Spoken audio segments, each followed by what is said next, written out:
have to use a lot of different types of cameras and different inputs, outputs. Integrate different camera formats. When we're mixing broadcast cameras with standard definition feeds and laptop feeds, we can mix that all together in the TriCaster. Add instant replay, add opportunities for sponsorship. Where we are competing for eyeballs against TV, so production quality is extremely important. Very portable and more importantly, especially for me, user-friendly.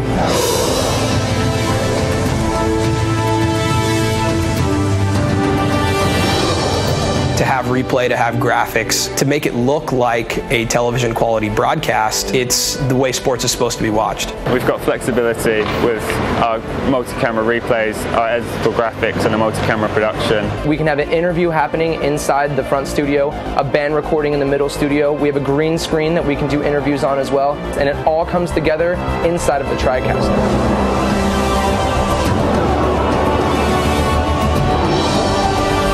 Any event is really about producing content to engage the consumer in a different way. For you to be able to do HD through the internet and add social media is a brilliant package that makes it a better experience for the consumer than it does just in traditional television. We have seen an upturn in subscription numbers on our online video content of about 25% due to what we can achieve now. While I'm punching the show, I've got highlights posted right on our YouTube, our Twitter, Facebook before the game's even over. With the advent of social media, Facebook, MySpace, there's a ready pool of communities and consumers who can be marketed to.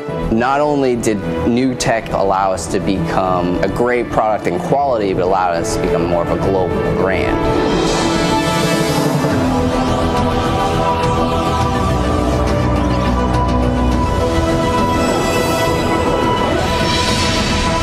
Find your superpowers.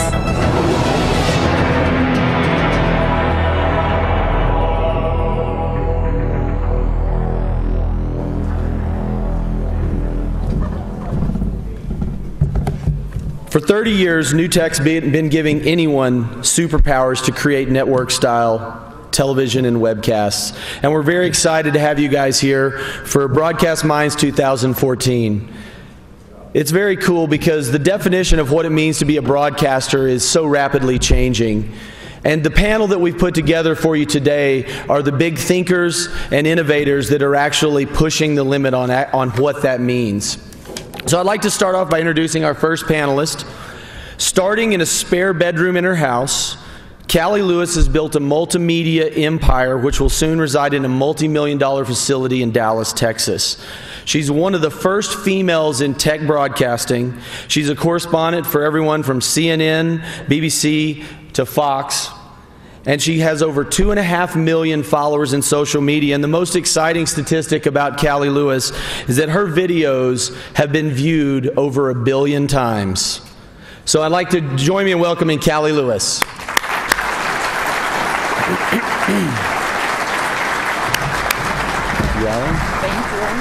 All right. Our next member of the Broadcast Minds panel is the biggest name in magic on the planet. His television show, Mind Freak, is still viewed by over 100 million viewers every season in over 90 countries. His magic products are available in over 50,000 retail stores, and he's the star of Chris Angel's Believe at the Luxor. And he is the most watched magician on the internet, and one clip, Walk on Water, has over 50 million views. So join me in welcoming Mr. Chris Angel.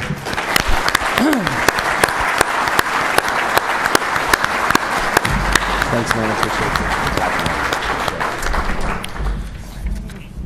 All right, our next panelist for Broadcast Minds began his career in stand-up comedy, and his early writing work for Roseanne and Dennis Miller opened the door for him to join the cast of Saturday Night Live, where he was the anchor of the Weekend Update with his trademark line, "Now the Fake News." You can catch him on the Video Podcast Network's Norm Macdonald Live. Help me welcome the incomparable Norm Macdonald. Thanks for coming, man. Thank you. And now for the moderator. Tom Green is one of the most unpredictable comedians on the earth. He's was the host of the Tom Green Show on MTV, and he's a pioneer of internet television, doing a live daily show from the comfort of his own living room, Tom Green's House Tonight. And he's also the host of the current show on Access TV, Tom Green Live. And recently he's released one of the finest beers to ever come out of Canada, Tom Green Beer, the most consistent branding man in television, Tom Green. Yeah!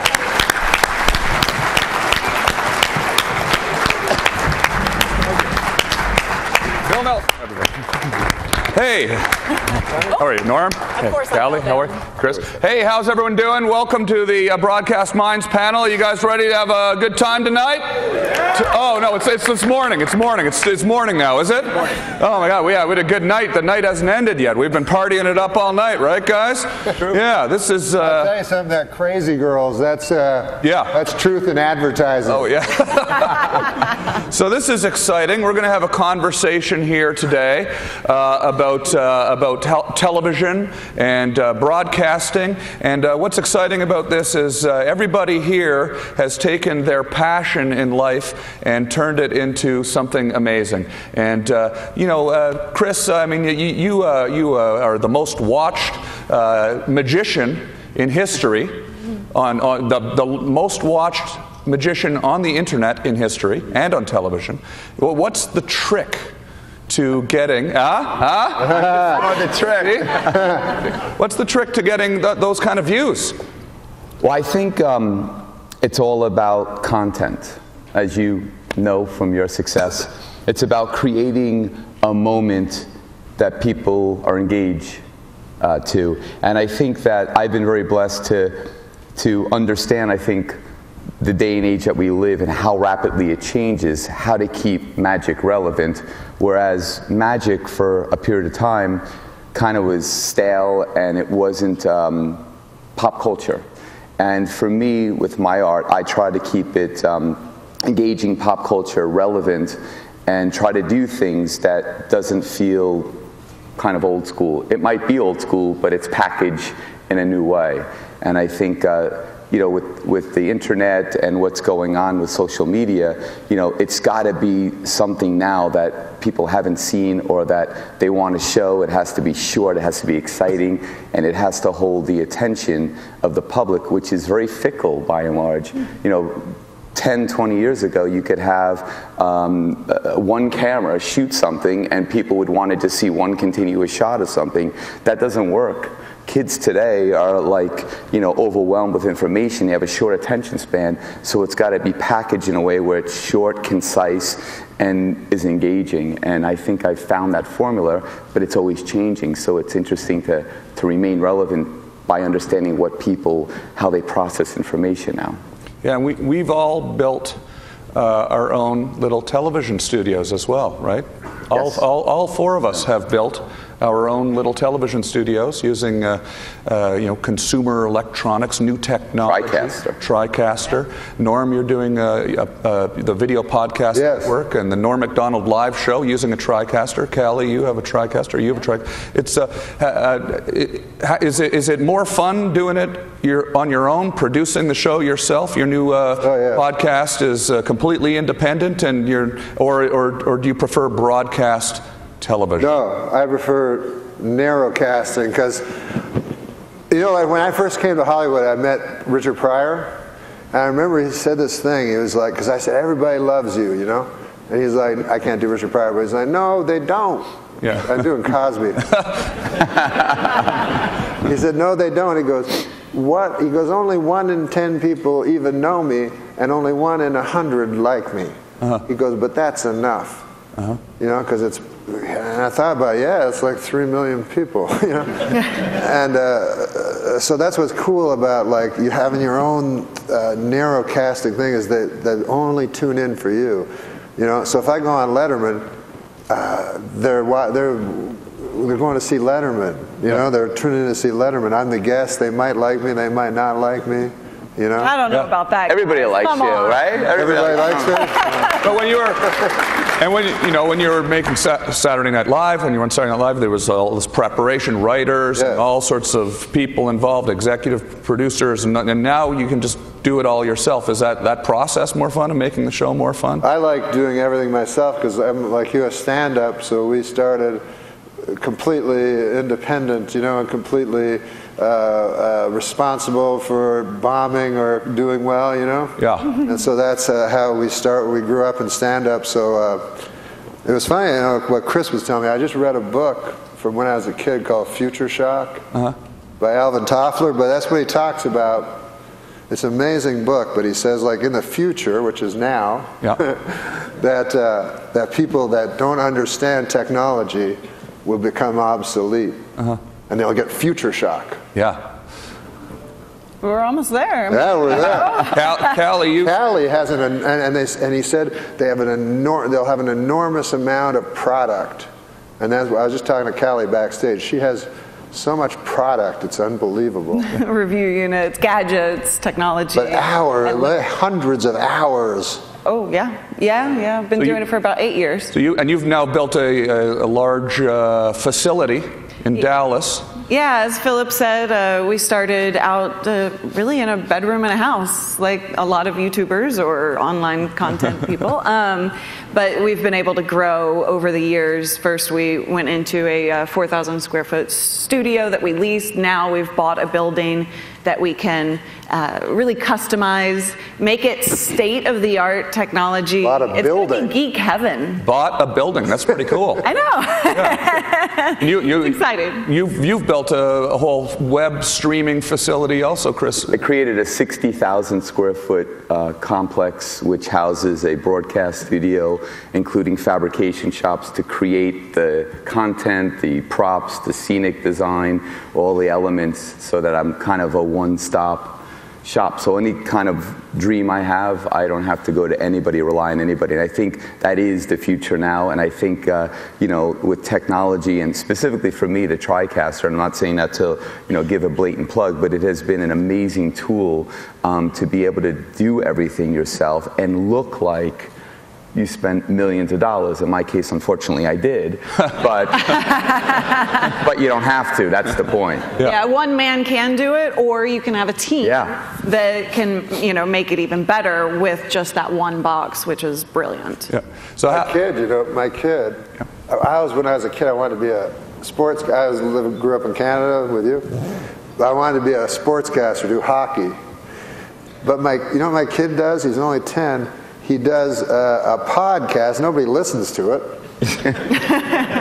But he does it because he loves PTI. So he does like a sports podcast. And he'll have that, that Malcolm Gladwell thing where if you do 100,000 hours, you're an expert. He's doing like, 20 hours a week. Like nobody's listening to it. Yeah. But he's getting better and better. Like, it's amazing. I would have loved that when I was a kid. Wouldn't you have loved that? Oh, yeah, absolutely, yeah. Who are some of the guests that you have coming up in the new season of Norm Macdonald Live? Oh, we got the great Fred Willard. We got Larry King. We got Ray Romano, the great Ray Romano. Hey, we had Mickey Rooney booked, but... Yeah. We would have been the last guys. Was he really? He was booked on that ticket? Yeah, he was booked for the next week. Yeah? Oh, wow. Yeah. Now, I didn't mean to bring everybody down. He had a good life, Yeah, sure. Is there stuff that you can talk about on the show? Does this conversation go off in crazy directions that you wouldn't take it? Well, the interesting thing is, like, when you have no notes from censors or anything, so the first shows were like, practically pornographic. Yeah. Like you just say anything that comes to your mind. So you have to, censor yourself. Like you have to decide who your audience you want to be, who they are, and where you want to go with it, and then you have freedom. But you have to. Yeah, you have to sort of give notes to yourself. Yeah. Like there was a great Bob Dylan line. He said. What do you say? If you live outside the law, you must be honest. Yeah. So that's what I think. Like, if nobody's telling you what to do, you gotta do it. You gotta tell yourself what's right and wrong. You know. Right. Yeah. Now, Callie, it might be interesting from your perspective to tell people like how you've built up what you do from scratch. You started this in your house, and she makes money. And you make money. Yeah. How did you monetize this? How did you take something that you started in your house and then be able to buy a building? That's pretty cool. So I think for us, it's all about diversification. I think the number one mistake that people make treating an online business is that they treat it like it's something new. It's not anything new. This new media world that we live in is just like any business that's existed for all time. And you look at any other successful business, and they don't just do one thing. We don't just focus on advertising for the TV show that we do. We turn to our community. We use a service called Patreon, and I don't know how many viewers are out here right now, but we have so many people who are willing to support the show on a monthly basis just because they love what we do. They get the show for free, and they will always get it for free, but they continue to just give us money because they love it. And they want to be part of the family. Patreon? Patreon, exactly. And then we also focus on different things like product sales. We test things constantly. You may, as watching outside, you may not notice that we're testing things, but we're constantly testing different ideas and methods and seeing what works and what doesn't. For example, we released this Kickstarter project for what we call bad parking cards. It's, how when you go in a parking lot and people, thank you, people are parked in the middle of the line, taking up 2 spots, and it frustrates the heck out of you, right? And you want to get your anger out, and you want to slash their tires, but that would send you to jail. So we created these 9 different designs of cards that are just goofy and fun. Get your anger out. You just put it on their windshield and go, right? Sounds like a Larry David episode. Curb Your Enthusiasm. Yeah. So we tested the market with a Kickstarter project. We wound up selling like $35,000 worth of those cards, just kind of willy-nilly, but it turned out that people wanted product that we could sell, and so we'll do more of that in the future, hopefully. And then we also, not just advertising, not just product sales, not just community support. We work with companies like here at NAB. And John P. and I were co-hosting the Panasonic live stream event that they were putting on. So we work with companies in that regard, and we do a lot of different things. But the point is that we don't limit ourselves to what new media should be, because it's new. There are no rules, right?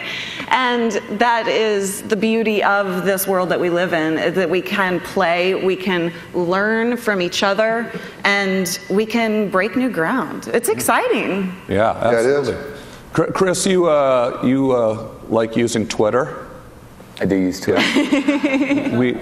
Norm, you like using Twitter? I use it all wrong, but we all enjoy using Twitter. Now, how do you use social media to complement what you're doing in the mainstream? Well, I think you have to have a kind of a synergistic approach between television, social media, and obviously your typical and traditional kind of marketing, at least for me to be effective in new products. I have about 2,000 products that I have out. I don't license my name. And so I utilize Twitter to support. I had a television series on last year called Believe on Spike. I had a 30-second commercial that I built into my contract, which if you ever do a TV show, get time, trade it for money. But it's very valuable because when a show plays in 102 countries, which my show is playing right now, it is a free commercial embedded in the show. So you drive everybody to your website, Twitter is driving people to watch a show, and it all basically feeds off of each other, and you're able to really, do tremendous volume. My ticket sales just, with doing this approach between social media, television, went up 30%, fourth quarter. Because of it, we attribute it, and I think products, by and large, also, reap the benefits of. Because today, they used to say many years ago that it took, X amount of impressions, like 3 impressions or 10 impressions to have it be effective. But I think now, because there's such an oversaturation of information that's, literally, just screaming at you, I think you have to have far more impressions in order to make people remember what you're trying to tell them. And so if it's a product, if it's buying a ticket, so really having a synergistic kind of strategy that employs many different, mediums to get your message out, and when they work harmoniously together, I think is really the most effective way today. Tomorrow it might change. And along those lines of getting the message out constantly, I think you're absolutely right there. I think one mistake that people make online is being nervous of annoying their followers, right? And so the more you put out there, the more people actually are willing to pay attention to you. And so if you're constantly sorry guys, but hammering, but not hard sells, but just constantly getting the message out in fun ways, interesting ways.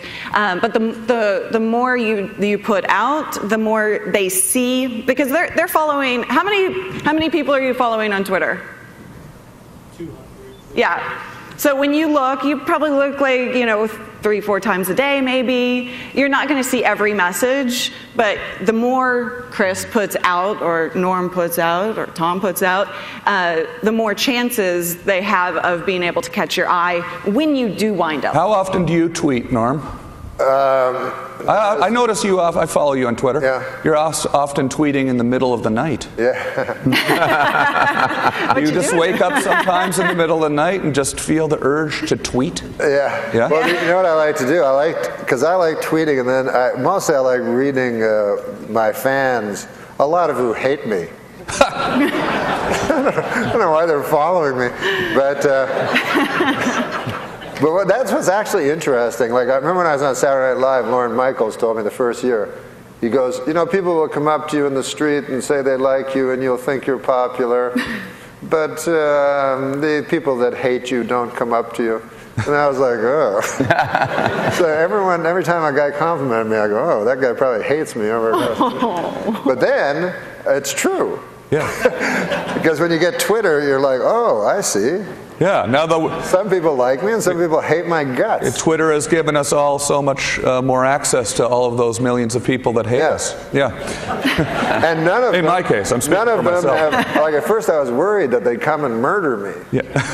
Right? Yeah. Sure. Yeah. But that's never happened yet. Yeah. It seems like when they break down the barrier between the fans and the performers, the psychopaths they like that. Yeah. I hope Chris pulls a rabbit out of his hat later. I pull it sometimes out of my ass. But I was going to say, what's interesting, and I think this has been a big misconception, is, like, I have approximately 6 million followers between Twitter and Facebook and so that, but the conversion rate, everybody walks around like, I have 6 million followers, 16 million. People buy freaking followers on Twitter. I don't understand just to have the number, but the conversion rate is very, very small. So you can't be like, oh, I have blah, blah, blah amount of people that are following me, and that's going to sell this, or that's going to push, because people become numb more now than a few years ago. No, that's true. I know people that have gotten, when Twitter started, they got TV shows, because they had 4 million followers, and they go, the TV network goes, oh, 4 million people we'll watch the guy's show immediately. It doesn't work. I know a headline magician in town that literally buys his Twitter followers. Yeah. I won't say who it is. Wow. But buys his Twitter followers. But the more important number is engagement. It doesn't necessarily matter, because you can buy those Twitter followers and you can do a lot of different things to get numbers. It's more about engagement and how many people are actually responding, retweeting, commenting. How much do you comment back on the replies that you're getting? And those numbers are going to come out. Google Plus, for instance, I know. Okay, if it's the last thing I do, I'm going to get all three of you on Google Plus. I know, I should have done that at the start. What is Google Plus? I'm serious, actually. No, I'm really serious. What is Google Plus? Only the second largest social network out there, you know. And it's Google's social network. So, you know, if you're wondering why it's important, consider the fact that Google owns search. And when you put stuff out, it's all tied in together. Anyway, so they just released their view count. So when you go on to, you know, my profile, I've got 2 million followers. How many views do I have, John? 110 million views. Are you looking for a job by any chance? Right. I'll have you come work with me.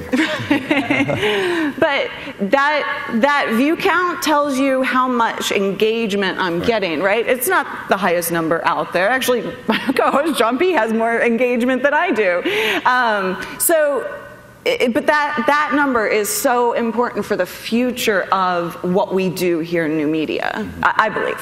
Chris, you have this huge global brand, and then you do Loyal Saturdays. Are you still doing that? I haven't had the opportunity because I've been working on television projects, which takes a bit of. You choose to sometimes do a streaming. I do. TV show from your studio, which is very loose and fun. And when I initially set up my studio, I was so excited about the opportunity to broadcast whatever I wanted to. I would broadcast 2 shows every day with other people. I wasn't even the talent on there. I just gave other people the opportunity, you know, to do their thing. But it got very time consuming, and then with other things that were going on, I wasn't able to continue to do that. But I do think that is certainly something that excites me, something that interests me. And Loyal Saturdays and Live Wire and all those shows that I had lots of guests on, like yourself. And you've inspired me in so many ways because of what you did, you know, back in the day before it was popular, before people were doing it. You know,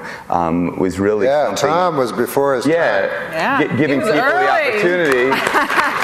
To kind of control your destiny, right, with a camera. I just say never build a TV studio in your living room.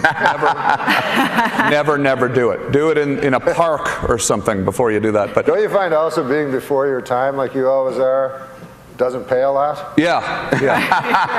The pioneers leave with the arrows in their back. Where'd that come from? That sounds painful. I don't know. I just made that up. No, somebody told me that once. No. Sounds like the search. But do you ever worry you're going to say something? You know, when you have this established brand, and then you go on and you have this sort of free form show. You ever worry you're going to say something that might get you in trouble, or? Well, I mean, my manager sometimes. Can you pull that down? You know, because it could hurt your brand. You know, especially with a brand that is in a lot of households.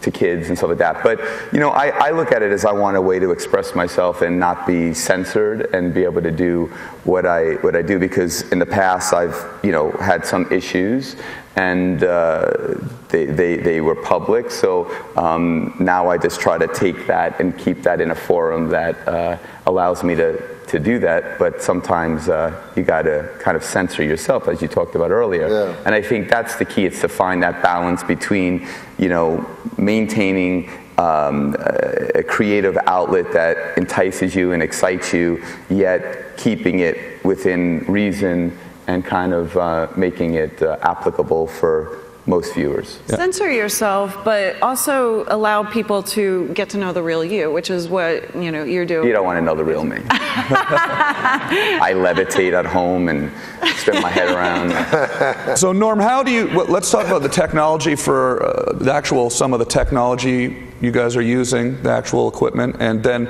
after that we can actually open it up for some questions. We can take some questions from the audience. But like, what equipment are we using here? We're using TriCasters, cameras, right? We're using cameras.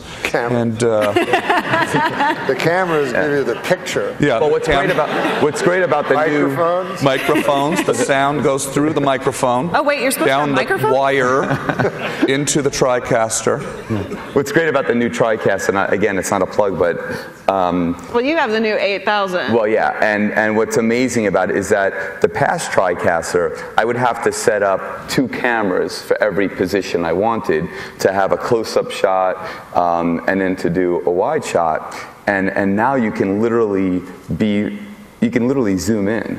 It has a tracking device on the thing, and it's amazing to be able to do that, because now you need half the cameras to get all the shots that you need with a green screen, So it's an amazing leap for the TriCaster, and so again, it's just amazing how that particular unit, probably 10, 15 years ago, would have cost $500,000. Yeah. And now it's affordable, and you can really do stuff that is beautiful quality and gives you so many opportunities. Your imagination is the limit. But cameras with wires, cables, microphones, lavalier, XLR connectors. Yes, sometimes. Yes. I did a stand-up special, and like I did the other times I've done stand-up specials, the networks do it, And I always hate them, so they'll have like a crane shot, like swooping down, and that's their big thing. They want to do a crane shot. And it's just me. Doesn't distract the audience at all with the crane. Yeah, so you're trying to do a joke, and a crane's coming at you. All they're paying attention to is the crane. So I said, I don't want to do it. I want to do it in a small club. I want to do it my own way. So anyway, I just did it with digital cameras and did 2 shows, and it was awesome. And then I did 3 cameras, I did 2 shows, so I did 3 cameras here, and then in the second show I used the 3 cameras elsewhere. Yeah. So it looks like 6 cameras. Yeah. So, but it was so fun, and you edit it exactly the way you want it, Yeah. And because I don't shoot the audience when I do it. And whenever I've done a stand-up special, they always shoot the audience. So if you talk about a Chinese guy, they cut to a Chinese guy. Sure. And so I like doing it just my own way, and it was so fun, especially with stand-up, because you know how stand-up, you're very protective of it. You don't want them to mess it up. And I always thought when I saw a stand-up special, anybody's stand-up special, even when I was a kid, like George Carlin, they'd show the stand-up special, and then there'd be 200 names on the credits. And it's just a guy on stage. Yeah. It's I'm sure I don't know what those 200 people were doing, but so my next special is just going to have 1 credit. Yeah, take it back. Okay, well, let's open up the floor to some questions. There is a microphone right there. If you have a question, why don't you go stand by the microphone, and we will field some questions from our audience. And the microphone is right over there. This gentleman here. What's your name, sir, and what is your question? Good morning, everybody. My name is Carmelo. I'm working for the government in Belgium. The question for You're from Belgium? From Belgium. Belgium, nice. We've got a very nice stand over there if you want to see. Okay. And Belgian chocolate tonight. Okay, bonjour, monsieur. So, I'm a technician. Bonjour, monsieur. Yeah, bonjour. Yeah, bonjour. Je parle français un petit peu. No, Belgium, they speak French. They speak French? Yeah, we speak 4 languages, my dear. Oh, okay, now you're showing Small off. country, too many languages. So, from a technical point of view, I want to get your answer on that. What's the technology which today does not exist that you would love to leverage in your own businesses? I know it's a tricky question. Time travel.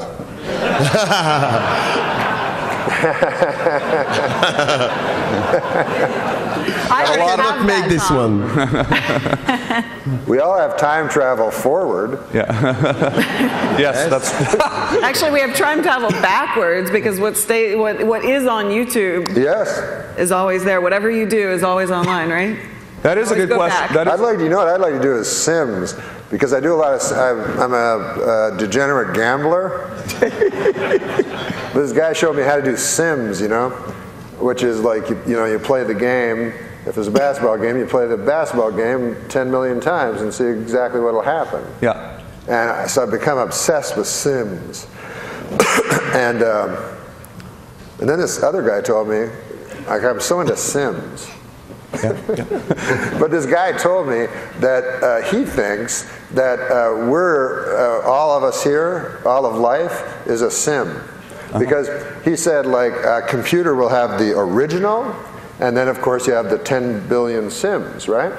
So the chance that you hit the original is almost zero. The chance you hit the Sims is like almost 100%. So he said the odds are that we are a sim. This panel is not actually happening right now. No. Or it's happening. It's a pale like variation of an actual for really cool people.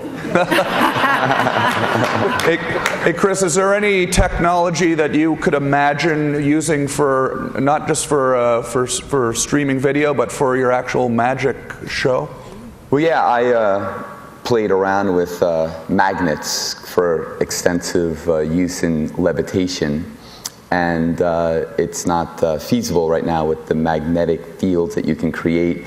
They're very massive in order to be able to levitate something. Obviously, you could levitate a robot. The bullet train, can but it's only a couple of inches. So what do you mean? That's what the bullet train does? Huh? That's what the bullet train does? I believe so. Yeah. Maglev technology. Yeah. But you can't. There's this. I'm working on a new levitation that's going to be in my show, Believe, plug here at the Luxor in Vegas.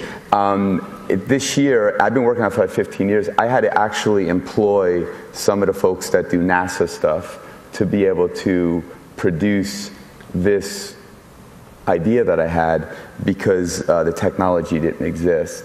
And so for me, it's always about forward thinking and looking at what's available and seeing the latest, greatest things, and trying to always keep what I do with an emotional kind of connection to the audience. The magic of emotion is not a trick, it's the human connection. And when you have that, whether you're doing web shows or television shows, that's what makes one's product or brand successful. It can't be cold, And so for me, it's looking at what I can do in the future that embraces technology, that's on the cusp of cutting edge, and maintain that human connection, that's vital in success for anything, really. What would make things a lot easier is lighting. Like I find lighting enormously burdensome in everything I've done. Do you know what I mean? Yeah. Everything about video is burdensome. Production. But if there was like some of these cameras need less lighting now. Oh yeah. And I wish they'd come to a day when there was no lighting necessary, because that's radio.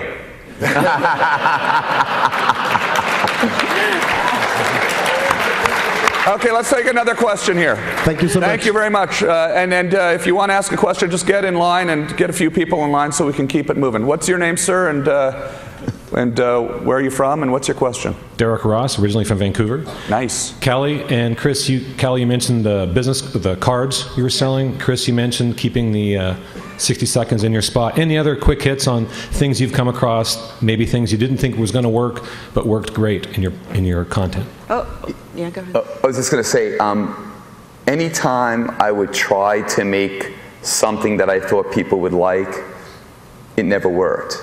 It was those demonstrations, like, I don't know if anybody saw me cut two people in the park and then switch their bodies. I did that, and then next thing I know, in a few months, it's number 18, the most watched YouTube clip, 20 million views, like that. I would say just to be true to yourself, and don't, it's like the song that's a hit usually took 15 minutes to write as opposed to 2 weeks to write. Okay. So, like, what happened to you as well. So I would say just to be creative, and try different things and spend little money trying things, because, there's a lot of shows in this town that spend a shitload of money. I could say that? Yeah.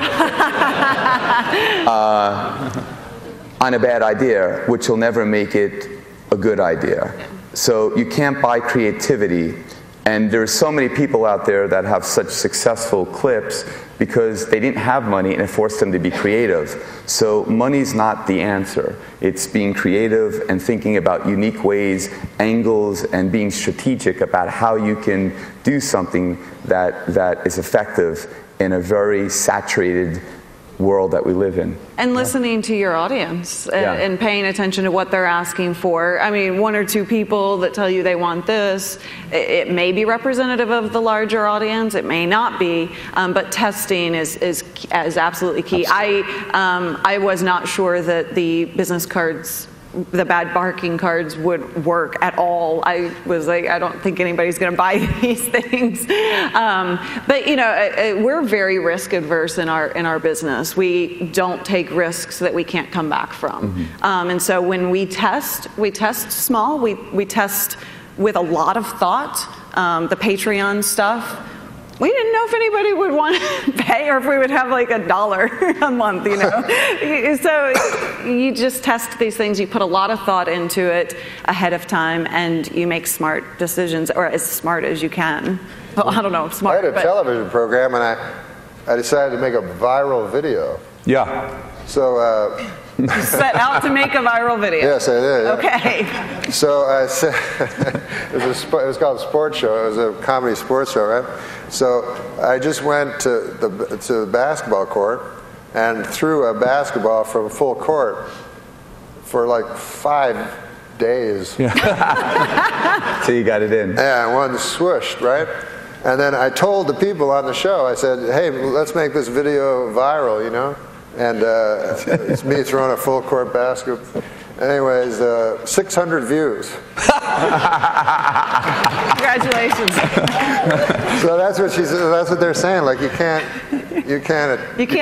Well, you know, maybe it just hasn't caught on yet. It could explode tomorrow. You know. It could. Yeah. Okay, here we have another. We have a guy over there. Oh, going. Oh yeah. Oh, you want him to ask? You prefer him? What? Being polite. Oh, they have Mike over there too. Look at that. Oh, there's a guy. This is the guy over there too. Yeah. Yeah. Okay. Good. It's technology. Okay, you go ahead then. Yeah. Hey, I'm Nick from Arizona. I was just wondering if you had any tricks or advice to procuring talent, guest talent. Like you went from interviewing people on the street to being able to interview celebrities, and any tricks to bump up? He just interviewed Dan Rather, by the way. Yeah. Yeah. Very nice. Yeah. Well, it's you know, Norm knows. I tweet them. Yeah. Okay. Yeah. How did you get Ray Romano to come do your new show? Him. Yeah. Like, you know what I do? I don't tweet them. I just go like, hey, man, Ray Romano would be cool to have on the show.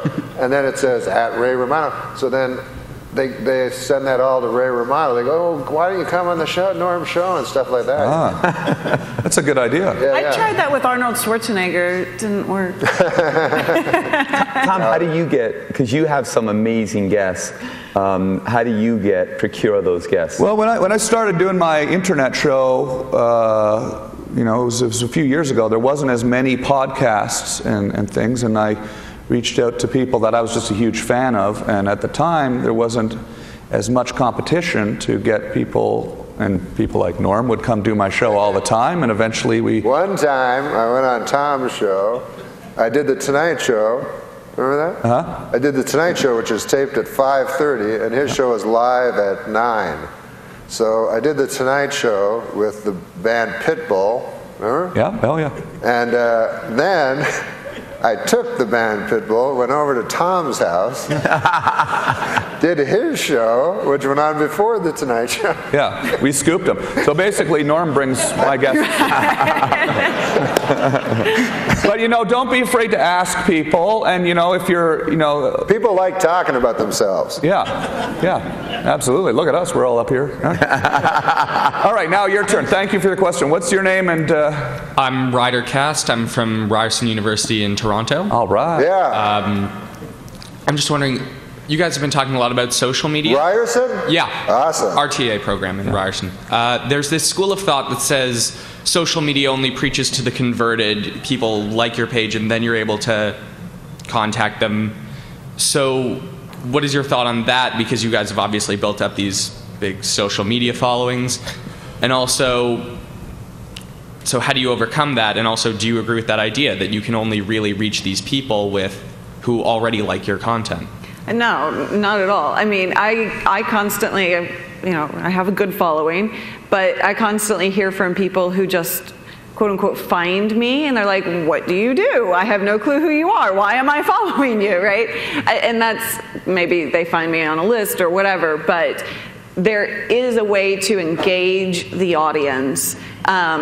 Whatever topic is of interest to you, or if you're producing content or whatever, you go out and activate that audience. So you go find the people who are talking about that, using hashtags or whatever.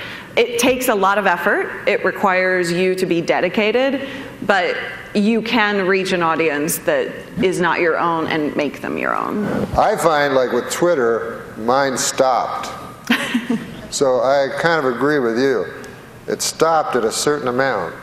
And then grew very incrementally from there, But maybe you should like oranges instead of bananas. What? Maybe you should like oranges instead of How do you know that? That's his Twitter bio. But yeah, I don't know how. I'm with him. I don't know how the fuck. I'm sorry. No, we're all big boys. Okay, so let's go over here. Thank you for your question, Ryerson. Okay, let's go to this. We'll go back and forth now. Yeah. Hi, I'm Neil Scott from Calgary, Canada. Hey, everybody's from Canada. I'm feeling left out. A lot of Canadians out here. Okay, my question is prompted by what Callie said earlier about content that you put out there stays on the internet forever. So the question I have for all of you is, how do you manage content that's out there that no longer fits your brand, or you wish you hadn't said in the first place? Yeah, like I never should have humped that dead moose.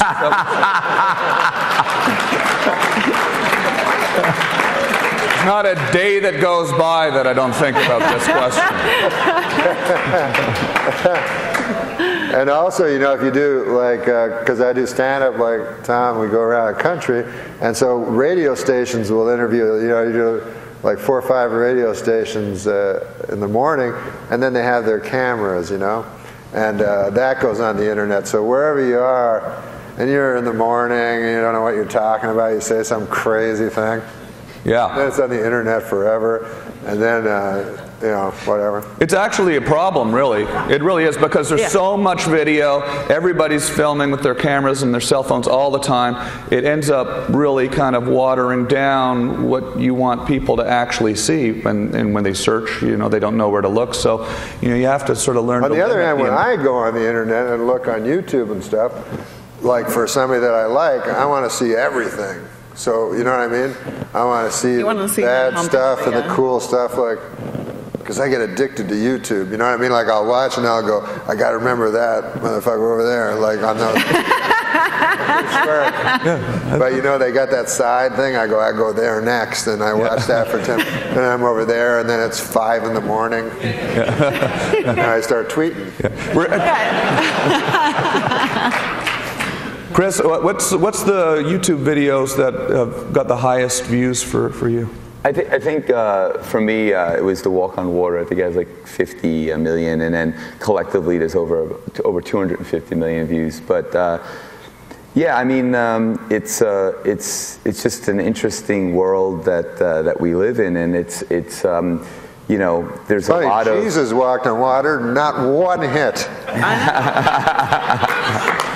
Yeah, that's the thing. It's what you were talking about before. It's like about you have to stay in your bedroom in order to have privacy nowadays, because no matter where you go, or look at all the cameras right now. This is going to be right now. This moment will be on YouTube right now.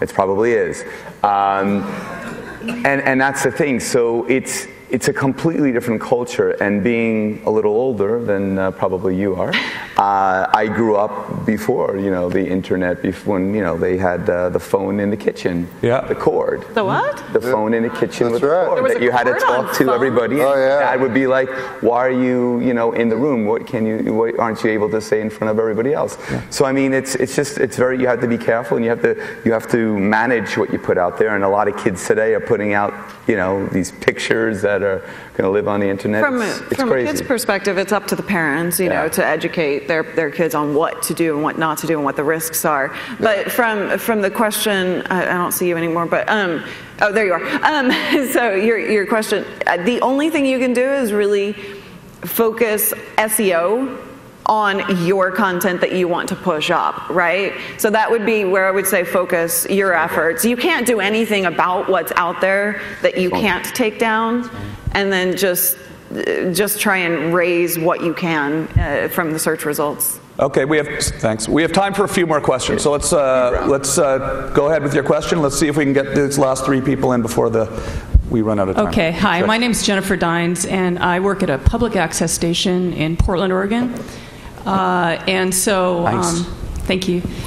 What we need to do is get people to create their own content and encourage them to come up with their ideas and then see them through to the end. We also have a TriCaster 8000, so that's a good start. But no matter how much technology we have, if their content sucks, no one's going to watch it. And so I guess my question is, how would you teach a public access class? How would you get people to make their own show and have it be of some substance? Oh, Tom, you could answer that. Well, you know, it's like we've been talking about. You need to start with, something that's interesting. Yeah. It has to be interesting. That's, it doesn't necessarily have to be funny. It doesn't necessarily, but interesting is always good. I would say start by humping a dead moose. We've already done that. But we've even had the naked guy, and just didn't. Oh, this sounds like a good show. That's my kind of show. But people have to just think of something that people are going to want to watch, and that's what I'd say. What do you guys say? Maybe there's too much information. Yes. Maybe there's too much stuff already. Maybe there's enough. Maybe we can stop. Yeah. So stop all. So the answer is do nothing. Then, yeah, that would be the Okay, thank you. We have time for one more question. We have a minute left. We have to wrap. We can do two. We have two more questions. That was basically my question. Three. What could or should be the future of access television? So she kind of asked that. So I'm willing to pass it on to the next guy. But unless you want to say something. I mean, I guess, but I mean, in all seriousness, you can spend too much time figuring out how the cameras work and getting everything lit right and setting up your set, and you forget that you still have to have an interesting conversation. So, go. Hi, Gary Robinson from LA. I was wondering how you utilize the live streaming abilities of the TriCaster to interact with the audience, or do you mainly use it for podcasting and post-based stuff?